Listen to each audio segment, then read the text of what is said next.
Disclaimer. This channel is brought to you by Gnosis 333 Productions to provide you the viewer with verified and well-researched information and news that you will not find on any of the controlled mainstream media news networks. The information reported on this channel is controversial, sensitive and often scandalous. Delivered with unfiltered honesty and sometimes brutal wit that some may find upsetting and disturbing. If you continue to view this channel, you are accepting all the terms of this disclaimer notice. If you do not agree with any of this disclaimer or broadcasts, then you should not continue to view any more content on this channel. For those of you who are still watching, please fasten your seat belts and prepare to enter some very deep dark rabbit holes. Ladies and gentlemen, welcome to the Vincent Vendetta channel.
From dark to light. Welcome to the Vincent Vendetta channel. On today's show, Vincent will be covering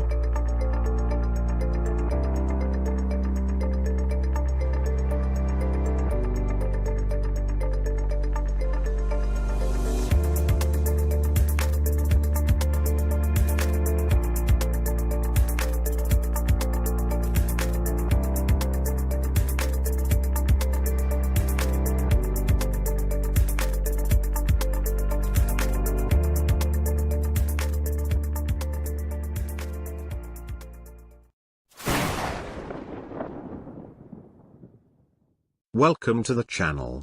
I am your host, Vincent Vendetta. Good day to you all.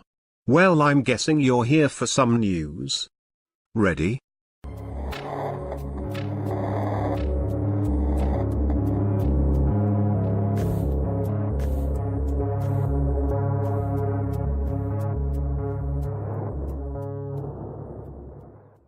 Google tracks your location and shares it with the police, even when your phone is off.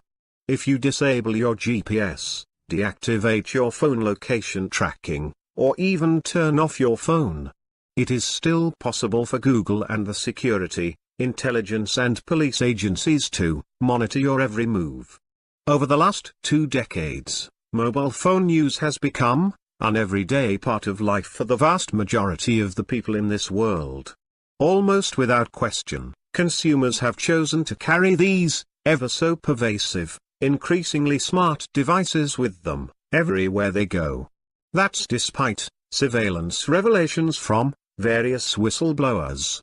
The average smartphone user continues to carry the devices with little to no security or protection from privacy invasions.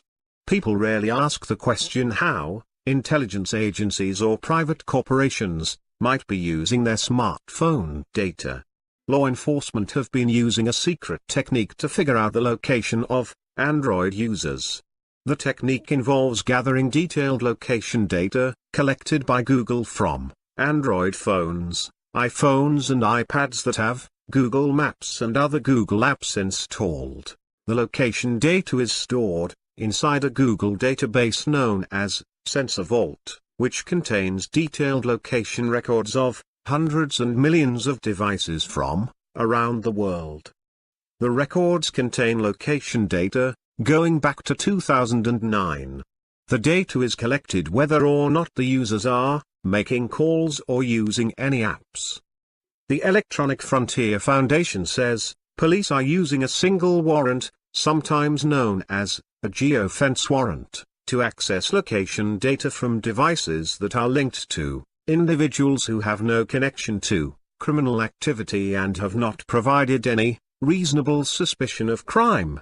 Unlike other methods of investigating used by the unlawful police, the police don't start with an actual suspect, or even target a device. They work backward from a location and time to identify a suspect. This makes it a fishing expedition.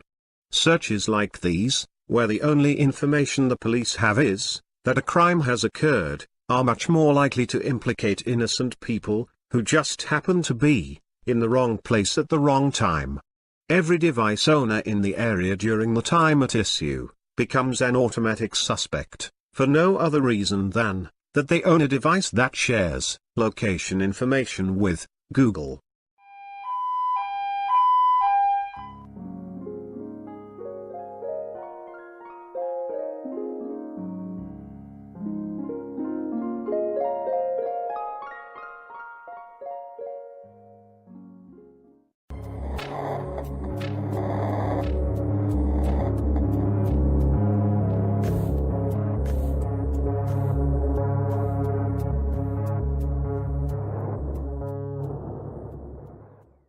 Lord Jacob Rothschild is to step down as chair of RIT Capital Partners, the £3.5 billion investment trust he founded 31 years ago, but he will remain involved with the firm as president. Lord Rothschild will be succeeded by Sir James Lee Pemberton, the former chief executive of Credit Suisse. In 2018, Jacob declared that things hadn't gone well for the family over the last few years, with worries about his new world order coming under threat from a wave of populist movements rejecting globalism happening all over the world. As Jacob decays from within, with the reaper soon to mark his card, he can see all of his life's work slowly being picked apart. One of his greatest disappointments is that of his son, Nathaniel, who was supposed to take the lead when it came to the world's most enduring banking dynasty. Nathaniel was once hailed as a financial genius, a young man with a unique networking ability to bring big playing billionaires together to make deals. That was until 2010, when Nathaniel made a catastrophic error in a £700 million deal investment in an Indonesian coal mining company that involved some very big billionaire players that blew up in Nathaniel's face. And also cost the billionaire investors a whole lot of money. Which then brought a lot of unwanted attention to the banking family, who were not very happy that their family name was being dragged through the dirt. Ever since, Nathaniel and his father Jacob have hardly spoken, and other members of the Rothschild family are said to have completely washed their hands of Nathaniel. This was not the way his father Jacob had envisioned the Rothschild dynasty moving forward. Nathaniel was supposed to take the reins, but now Jacob is passing on many of his responsibilities over to his daughters, which is not in line with the family's tradition. And the family have declared Alexandra de Rothschild as the new heir to the throne.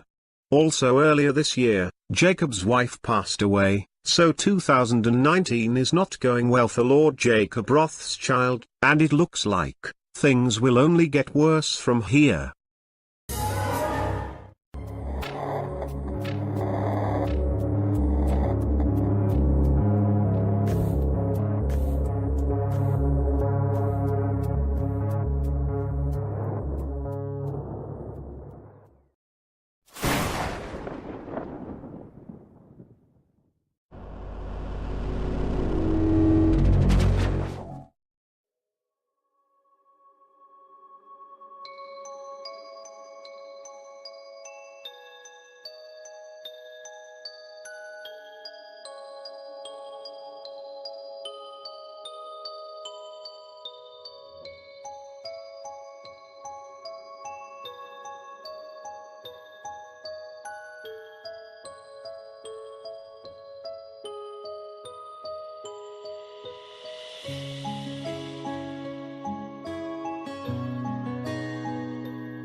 The demon Jesuit, child abuse cover-up. Pope Francis announces a large donation to caravan migrants in Mexico at the U.S. border.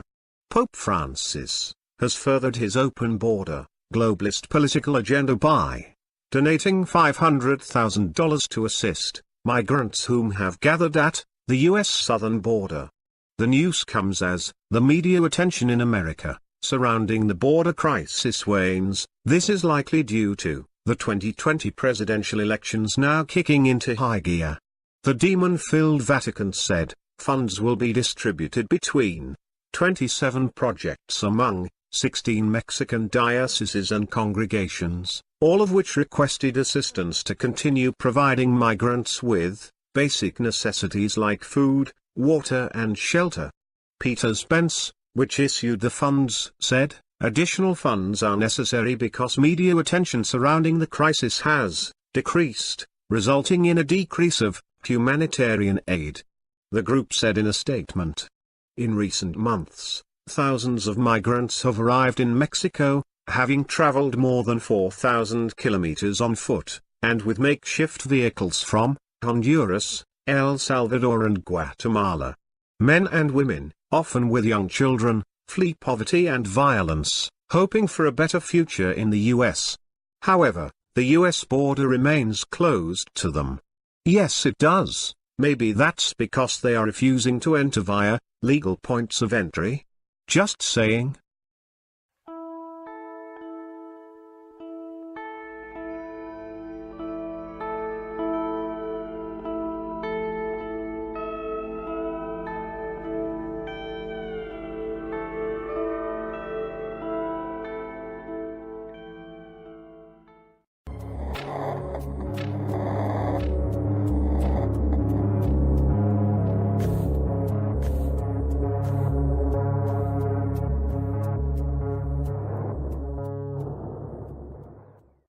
Authorities are to arrest a Canadian father if he refers to his trans child as her real sex. The Supreme Court of British Columbia, Canada, declared a father guilty of family violence for his polite refusal to refer to his daughter as a boy in private. The Supreme Court issued an additional, heavy-handed protection order from the same ruling. The 3-page document declares that the father will henceforth be subject to arrest, immediately and without warrant if any police officer has reasonable ground to believe that he has, in any way referred to his daughter as a girl, in public or in private. The new order further stipulated, not only that the father must not discuss his daughter's sex or gender identity in public, but also he cannot share court documents describing his own gag order. The Supreme Court ordered in February that 14-year-old Maxine received testosterone injections without parental consent. Accordingly, Maxine began regular injections at the BC Children's Hospital over the last 2 months. Her father strongly objects to this treatment and immediately sought to reverse the decision in their BC Court of Appeal. These injections will completely disrupt her puberty, said the father. Her bones will stop growing, her brain will stop developing, and she's not going to be a boy, she won't even have the bone strength to be a girl anymore. Hoping to raise awareness, the father answered multiple requests for interviews, in which he shared his opinion that puberty blockers and cross hormones were not right for his daughter. Like an increasing number of parents these days, the father argued that his child had been misled and brainwashed by online activists and school administrators, who began to treat Maxine as a transgender boy at school, without informing her parents, when she was only 12 years old. If you've watched this channel before, then you will have by now began to see a pattern developing.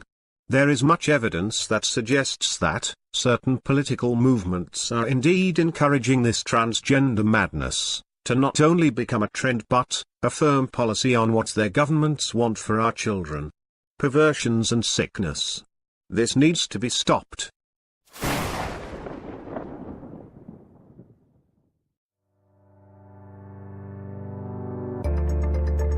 Vincent's Quickfire News. GCHQ Director, Robert Hannigan resigns. The head of the filthy UK's Electronic Surveillance Agency, GCHQ, has resigned. Robert Hannigan, who has held the post of director since 2014, said that he was stepping down due to family reasons. Close sources of Hannigan have insisted that Hannigan's resignation has nothing to do with any concerns over policy in the UK and the US. I think they mean spying on the USA President Donald J. Trump, when he was a citizen, and then trying to overthrow him after he was duly elected. Looks like that storm has arrived. I wonder what they'll call it. Dorothy, Elsa, Marjorie, or, how about, Phaser? Yes, let's call it Phaser, a very appropriate name for a very serious and potentially devastating storm.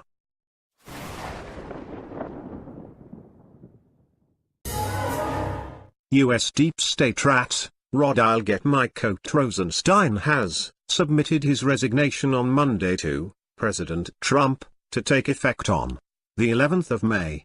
Rosenstein previously served as a deep state hack US attorney, to go on to being Deputy Assistant Attorney General. Rosenstein had intended to leave his position last month but stayed on for the completion of the Mueller probe, which the filthy little deep state hack Rosenstein had overseen.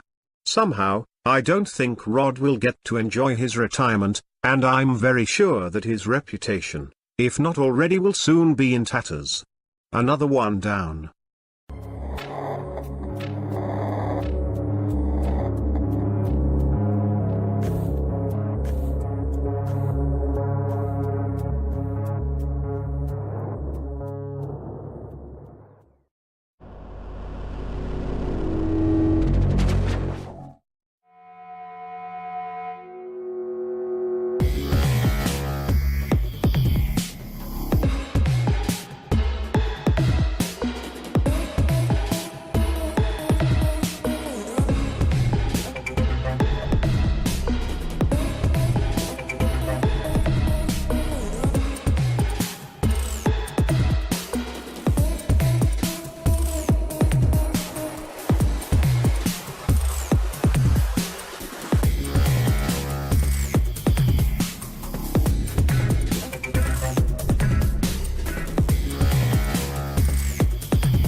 Thank you for watching. More uploads coming soon.